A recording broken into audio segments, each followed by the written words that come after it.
আজকে উল্টো রথ, সবাইকে জানাচ্ছি উল্টো রথের শুভেচ্ছা স্যাক্রেড স্পিয়ার 898 এর তরফ থেকে।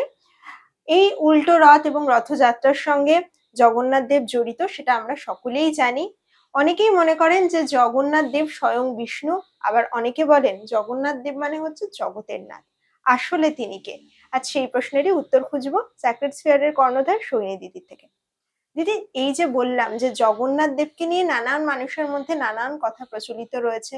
অনেকেই বলেন যে তিনি স্বয়ং বিষ্ণু, আবার অনেকে বলেন তিনি নাকি জগতের নাথ। তিনি আসলে কে? জগন্নাথ আসলে কে, এটা একটা অত্যন্ত বিতর্কিত বিষয়। কারণ ঈশ্বর আসলে কে, স্বয়ং কৃষ্ণ ভগবত গীতায় বলে গেছেন যে আমি কে তা জানা কারোর ক্ষমতায় নেই। তুমি জানোই না বা জানতে পারোই না যে আমি কে।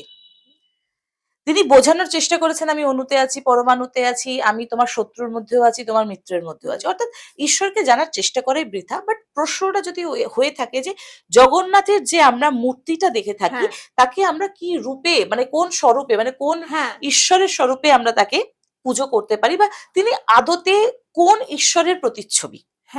সেই ক্ষেত্রে দেখো, আমরা ছোটবেলা থেকে এটাই শুনে এসেছি যে জগন্নাথ হচ্ছেন বিষ্ণুরই অবতার, মানে কৃষ্ণেরই অবতার। তার কারণ হচ্ছে তারই সঙ্গে রয়েছেন মা সুভদ্রা এবং আমাদের বলরাম দাও।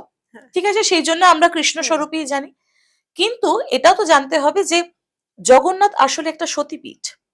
আচ্ছা, মা বিমলার সতীপীঠ হচ্ছে জগন্নাথ পুরী। ঠিক আছে, তো বেসিক্যালি জগন্নাথ হচ্ছেন মা বিমলার ভৈরব। তাই জন্য তাকে সদা শিব হিসাবেও উপাসনা করা হয়ে থাকে। অর্থাৎ দেখো, যেমন আমরা যদি দশম মহাবিদ্যা নিয়ে কথা বলি, তো তার মধ্যে যে দশম মহাবিদ্যা মা কমলাত্মিকা, তিনি আসলে কে? তিনি আসলে মহালক্ষ্মী। তো মহালক্ষ্মীর ভৈরব, কারণ প্রত্যেক শক্তিরই ভৈরব থাকে। তাহলে মহালক্ষ্মীর ভৈরব কি কখনো শিব হতে পারে? মহালক্ষ্মীর ভৈরব তো বিষ্ণুই হবেন, রাইট? কিন্তু তাহলে কমলাত্মিকার ভৈরব বিষ্ণু কি করে হলেন? কমলাত্মিকার ভৈরব বিষ্ণু নন, কমলাত্মিকার ভৈরব হচ্ছেন সদাশিব। ঠিক তেমনি মা বিমলার ভৈরব হচ্ছেন জগন্নাথ, এবং এখানে জগন্নাথ স্বয়ং সদাশিব রূপে পূজিত হয়ে থাকেন। আচ্ছা, তাই জন্য অনেকেই বলেন যে ইনি হচ্ছেন বিষ্ণুর অবতার, কিন্তু আদতে উনি মা বিমলার ভৈরব তথা সদাশিব। অর্থাৎ তিনিই বিষ্ণু, আবার তিনিই মহাদেব, তিনিই শিব। আচ্ছা, মানে একই অঙ্গে সব রূপ। একদমই তাই, একদমই তাই। তাই জন্য এটা একটা অত্যন্ত বিতর্কিত বিষয়। যতই যাই হয়ে যাক না কেন, আমরা কখনোই আমাদের ভাবের বাইরে গিয়ে কোনো জিনিসকে অ্যাকসেপ্ট করতে পারি না। আমাদের চোখে যদি মনে হয় উনি কৃষ্ণ, তো কৃষ্ণ। যদি তুমি ওকে কৃষ্ণ স্বরূপে ডাকো, তো উনি কৃষ্ণ স্বরূপেই আসবেন। যদি শিব স্বরূপে ডাকো, তো শিব স্বরূপেই আসবেন। তাই জন্য মা বিমলার ভৈরব জগন্নাথ, আবার কৃষ্ণের অবতারও জগন্নাথ, তাই তাকে সদাশিব বলা হয়ে থাকে।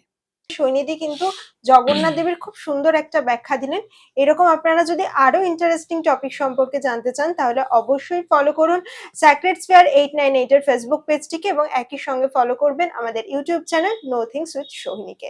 সকলে ভালো থাকুন, সুস্থ থাকুন, দেখা হচ্ছে পরের এপিসোডে।